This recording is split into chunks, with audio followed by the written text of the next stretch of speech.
Hello friends, good morning. आज सुबह सुबह मुझे एक कहानी जो मेरे जीवन में मेरे आंखों देखी हुई है। दोस्तों, मैंने एक कर्मफल के सिद्धांत के ऊपर किताब लिख रही थी पिछले साल। बुक में मैंने एक अपने आंखों देखी मेरे जीवन की कहानी मैंने लिखा था। दोस्तों, जब हम लोग छोटे थे, किराए के घर पे रहते थे और वहाँ पे मेरे दादा दीदी सब छोटे छोटे थे। 5-6 स्टैंडर्ड में पढ़ते थे, मैं बहुत ही छोटी थी। तो उस समय हम जिनके घर पे रहते थे रेंट पे, किराएदार हमें पापा को कहते थे कि आप चलिए जाइए, यहाँ से निकल जाइए, घर ले लीजिए। तो पापा ने उनको कहा हमें थोड़ा 1-2 साल का मोहलत दे दीजिए। तो उसके बाद कोर्ट केस भी उन्होंने कर दिया। पापा को अकॉर्डिंग टू वैसे क्या बोलते हैं, वकील करना पड़ा। केसेस चलने लगे, 3-4 साल तो वैसे ही निकलने लगे। तब तक हमारे जो घर बंगलो बन रहे थे वो भी कंप्लीट हो गया। तो इस बीच में उन लोगों ने क्या किया, एक कुइयाँ होते हैं ना, बाहर आंगन में कुइयाँ था जिससे पानी लेते थे। तो मम्मी वहाँ से पानी लेती थी। हम लोग का जो भी रेगुलर रिक्वायरमेंट होता था पानी का, उससे भर जाते थे, कुइया से हम पानी उठा लेते थे। तो उन लोगों ने क्या किया, वो मौसा जो थे वहाँ पे लॉक लगाया।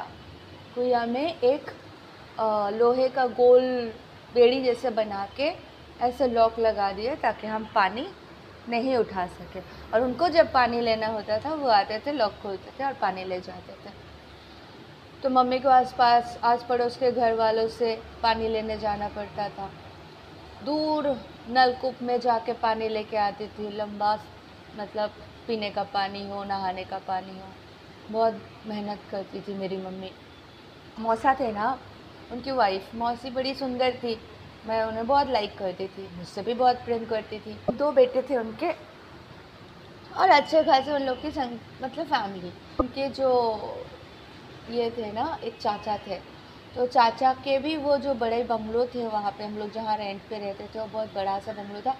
उनके चाचा का भी ना अधिकार था, पर इन लोगों ने झूठी बात करके या कुछ भी कह के उनको उनके अधिकार से निकाल दिया। उनसे सारे प्रॉपर्टी ना लिखवा लिए और ये लोग ही रहते थे। और चाचा को कहीं मतलब निकाल दिए घर से, कहीं चले गए थे वो।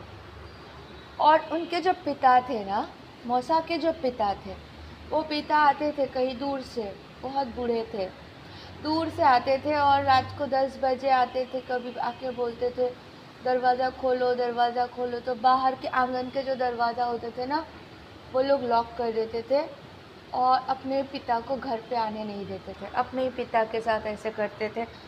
मैं बहुत ही छोटी थी लेकिन समझती थी और बहुत बुरा महसूस करती थी। फिर दोस्तों, हम तो बड़े हो गए, अपने अपने कामों में बिज़ी हो गए। हम लोग जैसे पापा घर ले लिए, हम लोगों का बंगलो बन गया, तो हम लोग अपने बंगलो में शिफ्ट हो गए। बड़े सुंदर से बंगलो बने। और वो मौसी बाद में आई भी थी, हमारे घर में पूजा रखा था, तो उन लोगों ने बोला वाह कितना सुंदर, एकदम राजमहल जैसे मतलब घर बना लिया। और उन्हीं लोगों को पानी के लिए तरसा देते थे। ऐसे ऐसे उन लोगों ने रियलाइज़ किया। उसके बाद दोस्तों, 10 साल पहले मौसी है ना, उनके बड़े बेटे हार्डली 40-45 ईयर्स के होंगे, उनकी देहांत हो गई। और उसके बाद दूसरे साल कैंसर से उनके दूसरे पुत्र का भी डेथ हो गया। मौसा थे, वो अंधे जैसे बन गए थे। बिस्तर में ही मतलब पड़े रहते थे, बिस्तर से उठने की भी क्षमता नहीं था। ऐसे कम से कम लास्ट 10-15 ईयर्स उनके जीवन ऐसे ही व्यतीत हुआ। और फिर उनके दोनों पुत्र के डेथ के होने के 2-3 साल के बाद उनकी डेथ हुई। अभी मौसी बहुत ही बूढ़ी हो गई है। बीच में सुना था कि उन लोगों ने उनके जो घर के प्रॉपर्टी है, उनके जो परिवार के जो पेपर्स हैं, उनके किसी दूर के रिश्तेदार भतीजा या भांजे ने लेके गए और वो पेपर पिछले 1 साल से वापस नहीं दे रहे, मांगने के बावजूद भी। तो घर के पेपर डॉक्यूमेंट्स जो है वो भी उनके हाथ में ना रहा। तो दोस्तों, इंसान अपने उम्र में, अपने जवानी में, अपने ना जानते हुए गलतियों पे गलती, न जाने क्या क्या गलती कर जाते हैं, लेकिन इस जन्म में उसे भुगतना ज़रूर होता है। मेरे अपने आँखों से देखे हुए बहुत सारे एक्सपीरियंसेस हैं, और इन सब के लिए जब लोगों के साथ बुरा होने लगते हैं, लोग क्या कहते हैं, सीधा उंगली ऊपर और भगवान को, तूने मेरे साथ ऐसा किया। लेकिन दोस्तों, समझने की बात है, भगवान क्या करते हैं, वो तो सिर्फ मार्गदर्शन दे सकते हैं, और तो सारी चीज़ें हमारे हाथ पे होते हैं ना। हम जैसे कर्म करते जाएंगे, हमारे साथ फल वैसे ही होगा।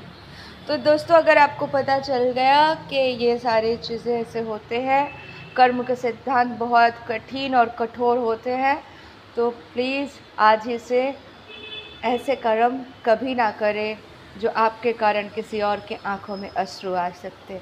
दोस्तों, अच्छा लगा तो शेयर करें, लाइक करें, सब्सक्राइब करें। Thank you.